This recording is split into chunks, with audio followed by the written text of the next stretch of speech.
Berry Likumawa.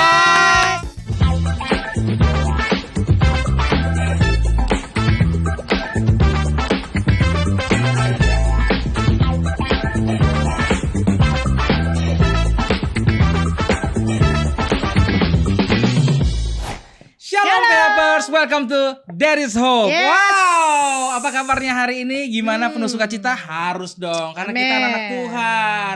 Anak Tuhan selalu dijaga sama Tuhan dan selalu tidak akan dipermalukan. Amin. Amin. Dan langsung aja hari ini, Mi, kita ada Berry Yes. Likumawa. Siapa dia? Shalom. Kak Berry. Yes. Sebelum pertanyaan, Ya. namanya ya ampun panjang bener. Sampai tadi saya sebut sampai bersalahan kayaknya nih. Coba sebutin dong nama panjangnya. Elseos Jebrani Emmanuel Likumahua. Seos Oh. Jebrani. Itu ada artinya sih, Bro? Elseos itu nama opa.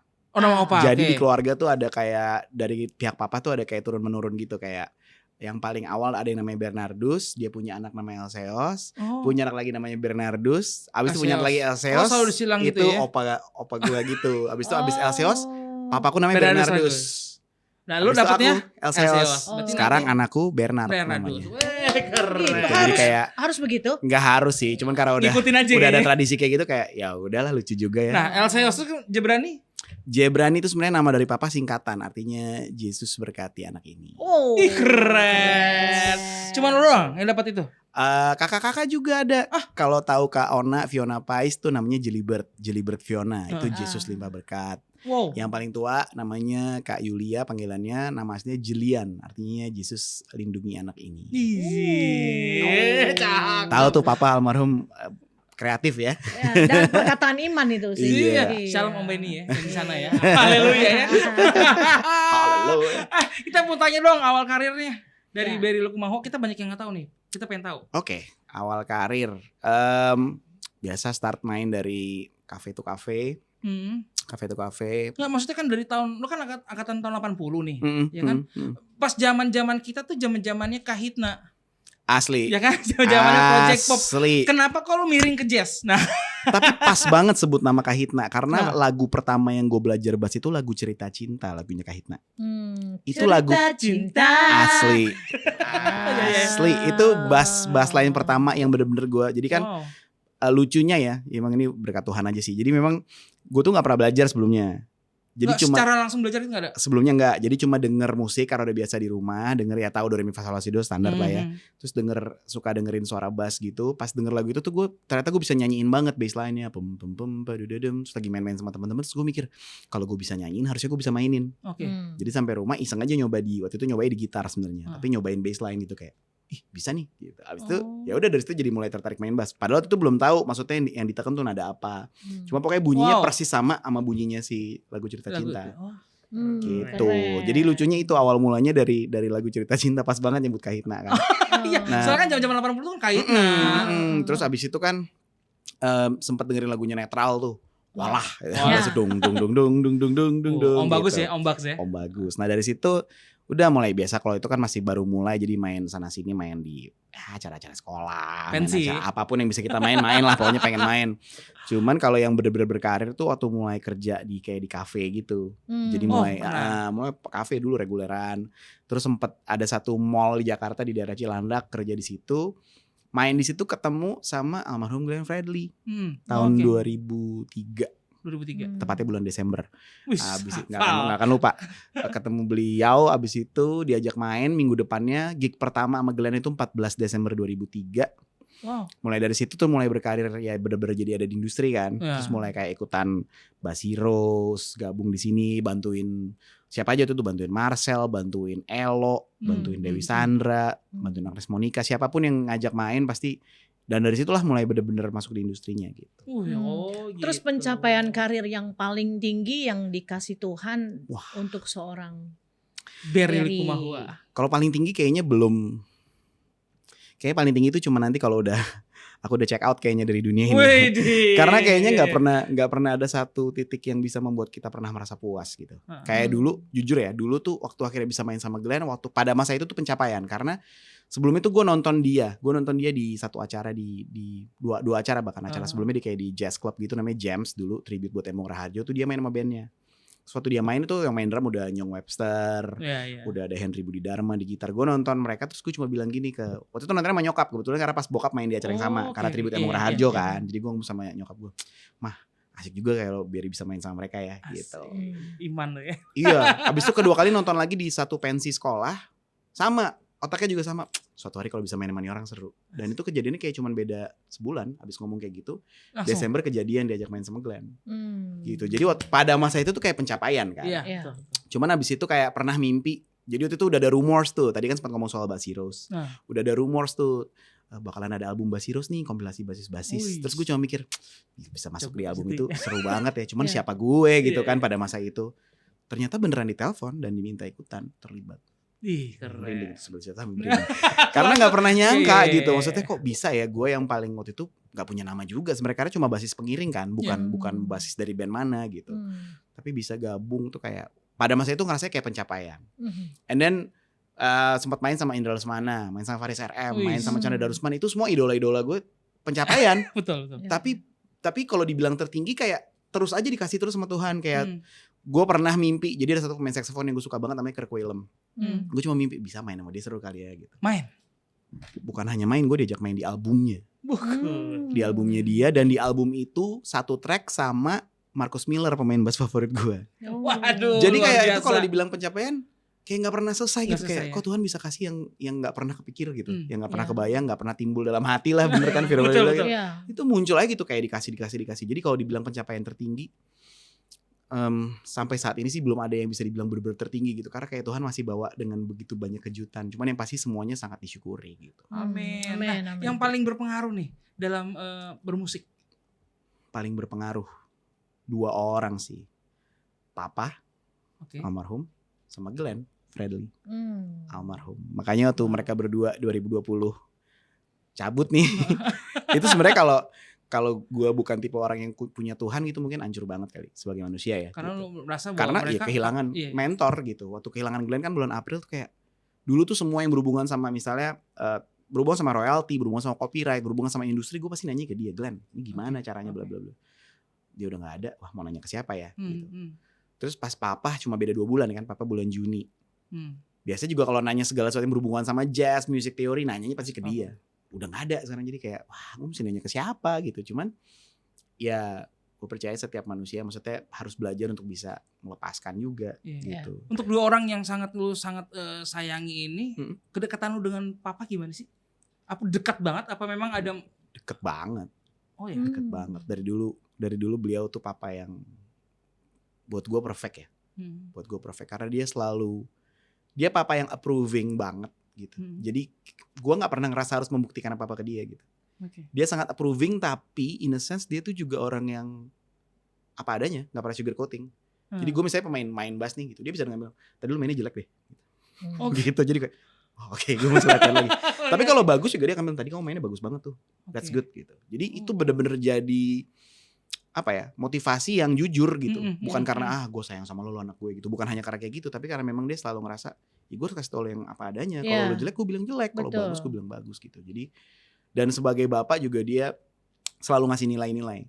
Dan itu sebabnya gue selalu kalau zaman dulu di rumah waktu beliau masih ada, gue sangat menikmati waktu makan siang. Karena waktu kita makan siang tuh kita duduk bareng-bareng dan dia pasti setiap siang pasti. Orang kan malam ya. Kalau kita selalu siang. Jadi makan sebelum siang. beraktivitas tuh pasti kita makan siang bareng. Dan bangun dia siang emangnya? Oh, enggak, dari pagi udah bangun kan. Cuman siang sebelum gue jalan gue pasti harus makan dulu sama mereka. Kayak udah kebiasaan gitu. Terus kayak itu adalah kesempatan gue dapet all this life values yang sampai sekarang buat gue ternyata berharga banget. Kayak dulu gak pernah kepikiran kan, kayak dia cuma ngebahas, even dia bisa cerita tentang pengalaman hidupnya gitu yang kayak kita udah sering denger berkali-kali. Cuman sekarang kayak iya itu penting banget tuh sebuah value yang sampai sekarang tertanam ternyata. Komunikasi ya. Komunikasi. Nah, pernah nggak mengalami titik kejatuhan dalam karir? That's a good question. Perlu direnungi dulu gimana? Oke, kalau kejatuhan dalam karir ya.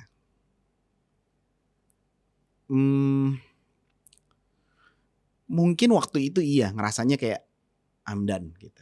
Maksudnya Kenapa tuh? dalam titik? Jadi gini, waktu kan dulu mulai dari pertama tadi dari Glenn, terus Yes. Bass Heroes, terus mulai bikin project solo, itu kan pada masa itu nama gue lumayan ada di mana-mana lah. Yeah. Main di all these big Apalagi festivals. BLP ya. Iya, BLP kan main di mana-mana dan dihargai banyak orang, Yeah. banyak yang suka, banyak yang ngefans. And then waktu kita udah lewatin itu, kan ada masanya udah tiba-tiba lo nggak ada yang tahu gitu. Iya. Ya kan, orang-orang yang dulu ngefans sama lo mungkin udah nggak, Berganti lagi tuh udah ya. ganti mereka, Iya. atau mungkin mereka udah ganti usia, mereka udah nggak di situ aja. Iya. Muncul penggemar baru yang ya lo siapa gitu, lo Iya. eranya siapa gue nggak Iya, tahu betul. gitu. Iya. Memang harusnya kita bisa bertahan dengan tetap bikin karya dengan yang lebih relate. Cuman kan gue memang suka bikin musik yang kayak gini gitu. Gue nggak Iya, harus iya, selalu iya. serve the audience gitu. Betul. Ya, Cuman idealis lah ya.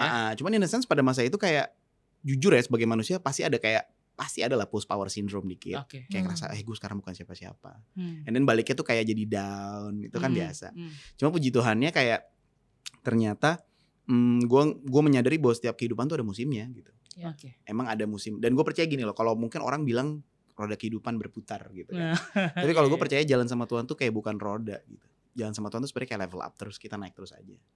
Kayak kita naik, kita sekarang ada di lantai sekian nih gitu ya misalnya. Kita misalnya di lantai 1, kita mau dobrak roofnya kan kayaknya berat banget. Betul. Breakthrough. Tapi once kita udah breakthrough, kita ada di level 2.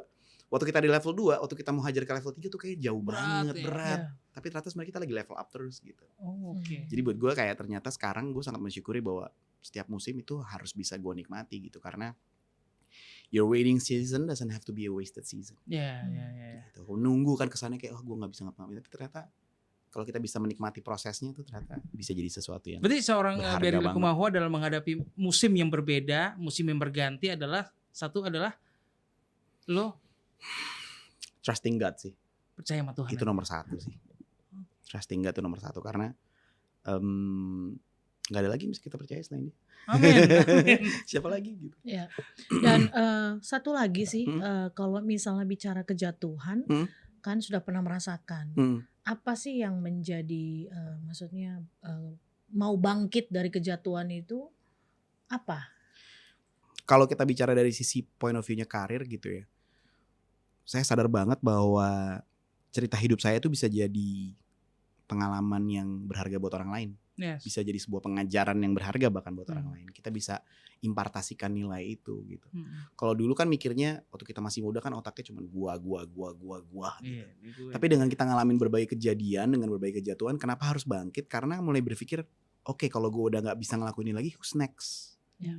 Siapa berikutnya? Generasi bawah harus gue bisa cater nih gitu. Iya. Dan itu yang jadi kasih semangat. Maksudnya gini, kegagalan kan kita sering ya sebagai generasi kita millennials lah gitu. Iya, Kita betul. kan sering ngata-ngatain generasi bawah nih. Gen Z sekarang. Gen Z ini gini. Padahal menurut gue kegagalan, kalau sampai kita bilang Gen Z itu tanda kutip gagal gitu, berarti kegagalan mereka itu sebenarnya kegagalan kita sebagai generasi sebelumnya. Harusnya kita bisa ngasih nilai dan bisa meng-cater mereka, membawa mereka sampai mereka melihat dunia mungkin dengan perspektif yang setidaknya dengan value yang sama sama kita gitu. Nah itu yang bikin semangat gitu. Maksudnya kayak sekarang tuh what I'm doing right now kayak gue pengen ngasih semangat buat anak-anak yang lebih muda nih. Apapun yang lagi lo alamin, keterikatan yang lo lagi problem, apapun yang lagi lo hadepin, lu bisa lo lepas dari situ. Yes. Gak percaya, nih gue buktinya. Yeah. Gitu. Yuk kita bareng-bareng dan gue pengen impartasiin nilai itu ke mereka. Dan Nah, gue banyak keterikatan banget. yang paling menurut lo paling enggak banget lah. Banyak ya kalau kita bicara keterikatan. Boleh banyak banget. Kalau gue pribadi zaman dulu gue keterikatan terparahnya itu ada di dosa seks sama di alkohol. Oke. Itu keterikatan gue yang berat. Sebelum nikah atau Sebelum bertobat sih lebih tepatnya. Sebelum bertobat gitu. Maksudnya ya. Itu berapa tahun? Ya. Karena nggak mungkin kalau dihitung tahun berapa ya? 5-6 tahun kali. Pada saat waktu masih regularan kali ya? Iya. Pada zaman dahulu kala Ya. minum tuh kan gratis ya. Ya bro ya. Iya Tahu dong. ya bro. Di plaket tuh. Iya tahu ya. Itu kita dulu kalau ketemu gue gak pernah sadar tuh bro. Oh iya. Gue gak pernah sadar. Gak pernah sober. Gak pernah Luar sober. biasa. Itu pasti Gua habis juga. minum. Gue juga. Ya kan? Itu gue gak pernah sadar tapi beneran. Iya. Literally gak pernah sadar. Karena minuman as simple as gini. Kita minta minum. Gue kalau minum dulu mintanya green tea. Tapi si bartender itu udah tahu. Green tea-nya biar itu harus ada whiskey-nya dikit. Iya, Serius. iya, Jadi kayak iya. dari belum mulai aja tuh gue udah sedikit intoxicated. Jadi kalau ketemu kayak, bro itu udah agak gitu. Dan itu every night loh. Every night. Nah, lu bagaimana cara untuk ninggalin itu semua? Wah ini panjang nih kalau ceritanya ini. Oke. Oke, pertama tadi gue bahas soal dosa seks dulu ya. Puji Tuhan, waktu gue ketemu istri gue yang sekarang, ya waktu kita pacaran juga kita masih melakukan hal-hal yang seharusnya tidak dilakukan gitu sebelum menikah. Tapi puji Tuhan kita bertobat sama-sama dan kita berhenti melakukan itu sebelum kita menikah bahkan. Jadi kita punya perjalanan 3 tahun bener-bener berhenti melakukan itu. Gue bener-bener lari bro, udah kayak Yusuf. Pokoknya udah begitu masuk, wah ini kayaknya gak bener nih arahnya, cabut gitu. Terus dia juga sama, wah kayaknya udah lu pulang sana, gue gak mau ketemu lo gitu. Jadi kita bisa bener-bener saling menghindari itu. Wow. Tapi kalau kita bicara soal minuman keras, ini yang lucu. At one moment tiba-tiba gue gak suka aja. Just like that. Langsung dikasih gak suka gitu? Langsung gak suka aja. Karena gini, waktu itu seperti, gue bukan alkoholik ya. Gue gak nyari gitu. Tapi itu jadi sebuah minuman yang buat gue kayak, ya itu kayak air putih aja buat gue karena udah saking biasanya gitu. Karena tadi gratis kan, hampir tiap malam gue bisa, dan gue pulang tuh pasti nggak sadar gitu. Gue main set 3 tuh pasti udah nggak bener-bener nggak tahu. Bahkan kadang-kadang gue bisa bangun pagi, gue udah di rumah semalam, gue berarti nyetir. Ini parah banget ya, jangan dicontoh. Anak-anak muda jangan dicontoh. Kabir aja bisa, berarti aku bisa. Jangan. Karena gue nyampe rumah gitu, gue bangun pagi itu pasti gue buru-buru keluar ke mobil bro, gue ngecek mobil gue penyok apa enggak. Karena gue bener-bener nggak inget nyetir aja, gue nggak inget orang udah ada di rumah gitu. Aduh kacau banget. Gak apa-apa. Cuman kita telanjangin semua. Satu momen ini, jadi sebenarnya gue pelayanan di Malang.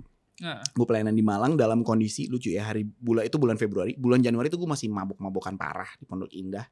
Yang udah mabuk terparah lah, sampai muntah segala macam. Tiba-tiba gue pelayanan itu, orang-orang diubahkan, jemaatnya kayak KKR gitu, mereka dapat revival. Gue juga diubahkan, gue juga lagi bertobat. Orang pikir gue lagi dilawat, gue lagi bertobat itu di panggung. Pertobatannya di panggung, dan itu berdua sama istri gue sekarang. Waktu itu kita masih pacaran, jadi kita bener-bener kayak udah ya, stop ya, this is the day, kita ambil keputusan. Langsung sama, itu dosa seks, kita berhenti, sepakat di situ.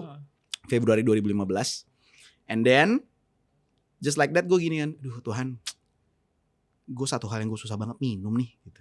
Susah banget gue berhenti minum. Terus gue kayak, Tuhan gue tahu kalau gue pakai usaha gue sendiri pasti nggak beres, sok-sokan ngurangin. Oh udahlah, gue bilang, Tuhan kalau boleh langsung ambil aja lah gitu. Bener one day gue tiba-tiba gak suka aja. Jadi ya? ditaruh depan muka tuh gue kayak, kok enak ya. Berarti bisa minta Mi ya? Iya. Bisa minta kan? Bisa. Karena ya balik lagi kuasa Tuhan kan. Tuhan mau kalau kita sadar seperti firman Tuhan bilang bahwa tubuh kita, hidup kita bukan milik kita sendiri ya, tapi milik Tuhan. Amen. Dan ini adalah bait kudusnya Tuhan kan. Nah kita minta kalau memang kira-kira kita memang sudah sadar sama seperti Berry sadar, apa yang menjadi kelemahan saya, titik kelemahan saya yaitu dari seks dan minuman.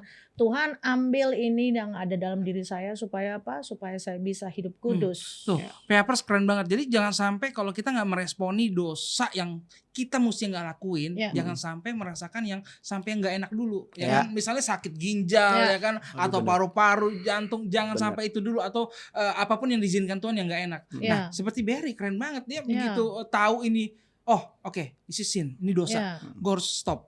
Minta sama Roh Kudus, pasti dikasih. Dan itu keren. Kita belajar bagaimana penyerahan diri total, dan Tuhan suka dengan reaksi yang seperti Berry lakukan, bahwa dia sadar betul ini udah harus selesai. Ya udah nggak bicara lagi yang namanya bargaining sama Tuhan. Ntar dulu Tuhan ya, ntar dulu ya. Masih muda Tuhan, nggak ada. Lagi enak nih Tuhan, lagi enak nih. Ntar dulu Tuhan. Atau nggak yang ininya saya soalnya masih regularan nih Tuhan, yang mabuknya. Itu berarti kan konsepnya bukan minta maaf lagi tuh, minta izin ya. Minta izin. Nggak akan dikasih. Karena masih banyak yang begitu Ber. Jadi dia pikir kalau sama Tuhan, dia pikir sama Tuhan, wah Tuhan ini kan kasih karunia nih, anugerah nih, mengasih kita nih. Pokoknya ya namanya kita kerja cari duit ya kan, Tuhan ngerti deh. Nah, yang kayak gitu itu kayaknya nggak ada kompromi bagi dosa. Dan keren banget. Terus boleh dong dilanjutin. Boleh dilanjutin. Iya, maksudnya dari pas gimana ya? Kayak gue ngerasa waktu itu pada masa itu saya ngerasa kayak gini loh. Tuhan tuh kan di Roma 8 ayat 1 bilang tidak ada penghakiman bagi mereka yang ada dalam Tuhan gitu kan. Yang ada dalam Kristus Yesus itu sebenarnya nggak ada penghakiman. Tapi most of the time waktu kita habis melakukan dosa, penghakiman itu datang dari diri kita sendiri. Karena kita sadar itu salah. Intimidasi datang dari kita sendiri, dan ya si jahat paling doyan kan. Oh, emang lo hancur, emang lo bla bla bla, emang gitu. Ngedakwain deh. Iya, akhirnya baru sadar gini, kayak kenapa sih gue harus jaga hidup gue? Karena waktu gue jaga hidup gue jadi bisa tanda kutip menghadap Tuhan tuh dengan lebih nyaman gitu. Karena nggak ada beban gitu, apa adanya gitu, kayak Tuhan, gue udah mencoba nih membebaskan diri gue dari keterikan ini, sehingga gue merasa lebih bisa berasosiasi dengan Tuhan gitu. Walaupun Tuhan tuh roh gitu, kita berkoneksi dalam roh gitu. Tapi secara jiwa kan, secara badan juga sadar gitu. Gue harus fight untuk ini gitu. Dan ada perjuangan di sana gitu. Jadi itu sih pelan-pelan. Untungnya kalau minum benar-benar stop. Lucu banget itu benar-benar stop. Jadi dari bisa langsung dibuang aja rasanya. Februari 2015 sampai hari ini gue nggak pernah minum liquor yang dulu gue doyan banget, whisky sampai mabuk tuh udah nggak pernah. I still do sometimes I drink wine, tapi kalau habis makan steak kan. Makan steak red wine, iya harus pakai red wine kan, tapi cuma ya udah itu cuma buat minum. Itu doang ya. Dan nggak akan pernah sampai mabuk juga. Buat apa juga? Karena udah nggak di situ mindsetnya. Kalau dulu jujur ya, kalau misalnya tadi nanya lowest point gitu dalam karir, lowest point dalam hidup adalah waktu kita punya semuanya tapi kita nggak tahu kita mau ngapain. That's what happened with me pada masa itu. Main musik seminggu berapa kali, main di semua panggung-panggung gede, tapi tiap malam rasanya kosong. Itu yang terjadi. Kenapa minum? Apa yang dilakuin karena itu sia-sia semua. Gak ada tujuannya, gak ada goalnya. Kalau dibilang tujuan ada loh. Goalnya? Pengen ngetop, pengen main musik paling keren. Terus ada embel-embel gini, saya pengen main musik supaya nama Tuhan dimuliakan. Keren banget kan? Keren banget kedengerannya kan? Tapi kosong karena ternyata agenda sendiri gitu. Plannya plan sendiri. Nah waktu tanda kutip berserah tadi kayak ternyata Tuhan kasih yang tadi yang di luar semua yang bisa dibayangin. Jadi kayak tadi cerita yang bareng sama Kirk Whalum, bareng sama Mark, itu terjadi waktu udah bertobat.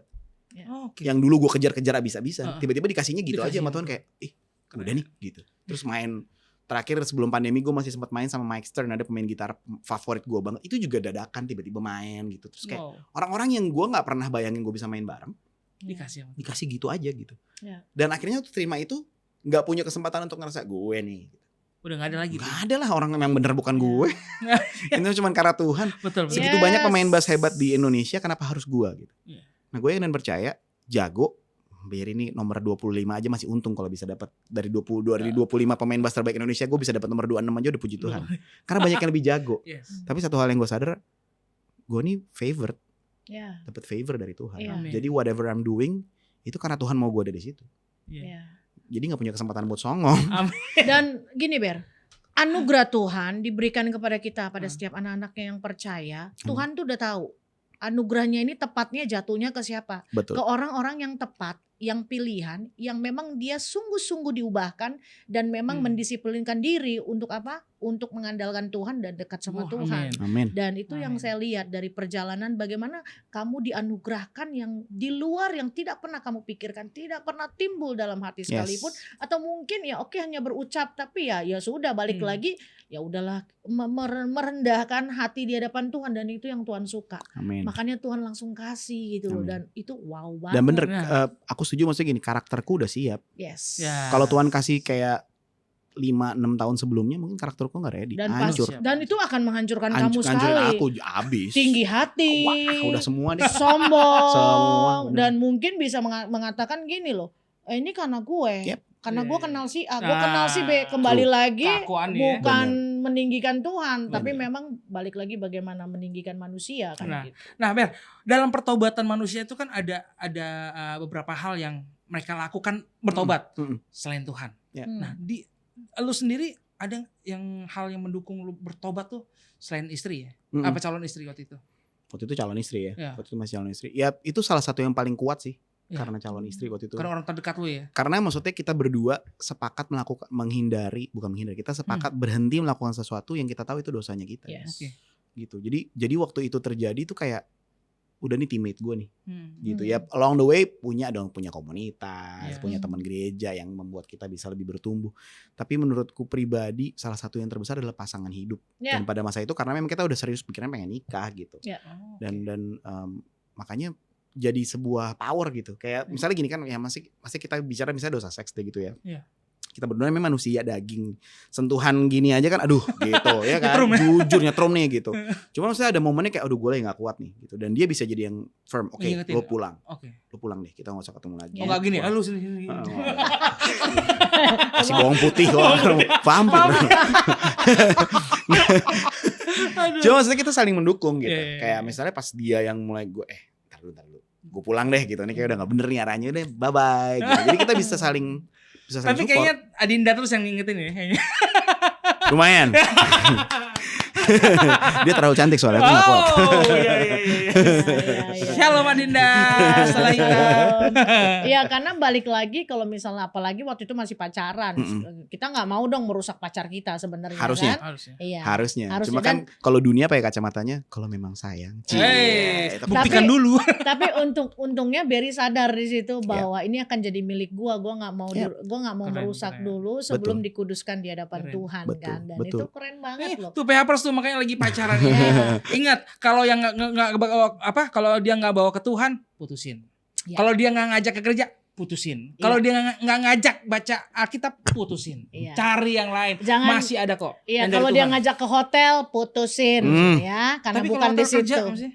Nggak ada cerita kerja, nggak ada itu. Mau dibilang pakai laptop di sini di hotel di kamar, itu udah alasan kartu mati. Hati-hati pokoknya. Bohong-bohong bisa aja. Iya. Buat para wanita ya, Iya. namanya laki-laki tuh bisa ngomong apa aja buat bikin kalian nurut. Iya. Itu udahlah, kita jujur ya, kita jujur. Benar. Hati-hati dengan mulut. Ya. Jangan percaya mulut manisnya. Iya. Nah, untuk pesannya khususnya untuk para PHPers dan musisi, apalagi musisi muda nih Berry, banyak banget sekarang yang saya lihat sendiri, ngenes sendiri, jatuh. Dan sampai khususnya anak Tuhan ya. Iya, jatuh yang gini. Yang lebih ngerinya lagi Ber, mereka nih Minggu pelayanan, Sabtu ini masih reguleran, masih ada kalau dibilang basian katanya, masih ada mabok-maboknya, terus dia bilang dia jam 9 udah harus sampai melayani Tuhan, nyanyi sebagai singer, sebagai WL. Nah, tolong kasih pesan yang benar-benar menancap di dalam hati mereka. Yang keras. Buat saya gini, teman-teman harus mengerti ini. Roma 12 ayat 1 bilang gini, tubuhmu sebagai persembahan yang sejati, yang hidup. Itu ibadahmu yang sejati, persembahan yang hidup yang berkenan kepada Allah. Jadi maksudnya gini, jangan kita pikir penyembahan itu cuma berhenti di atas mimbar. Itu kita bisa nyanyi yang terbaik, kita bisa main musik terkeren yang kita bisa bikin. Tapi kalau hidup kita sendiri bukan sebuah bentuk penyembahan, berarti kita lagi bohongin diri kita sendiri sebelum kita bohongin Tuhan. Itu yang membuat saya sadar saya harus berhenti ketika saya pengen jadi serius. Saya ngakunya penyembah nih. Tapi ternyata begitu turun mimbar saya berhenti nyembah. Kenapa? Hidup saya gak menyembah gitu. Saya masih ngelakuin semua yang salah. Saya bikin semua yang harusnya gak dilakuin. Berarti saya penyembah yang bohongan gitu. Dan buat saya penyembahan buat Tuhan tuh mahal banget gitu. It's a privilege kalau kita bisa nyembah Dia, kita bisa melayani, itu sebuah privilege. Itu sebuah kesempatan gitu. Jadi makanya mulailah dari hidupmu yang berkenan gitu.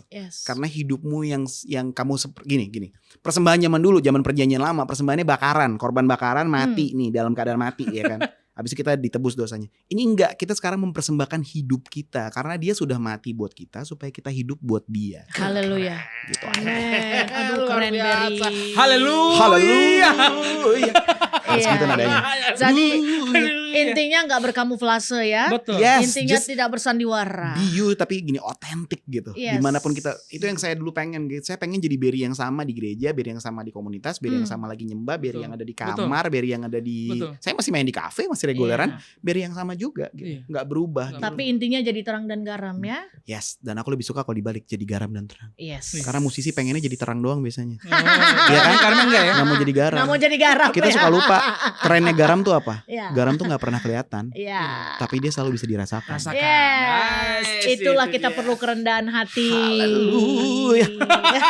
Keren. Yang pasti di sini PHPers perlu diingat, apapun yang dipercayakan Tuhan dalam talentamu, apalagi jika memang kamu bisa bermusik, bisa bernyanyi, berikan segala sesuatu itu untuk memuliakan Tuhan dengan apa? Dengan hidup yang kudus. Persembahkan pujian penyembahan itu sesungguhnya di waktu dan hari-harimu yang berkenan kepada Tuhan.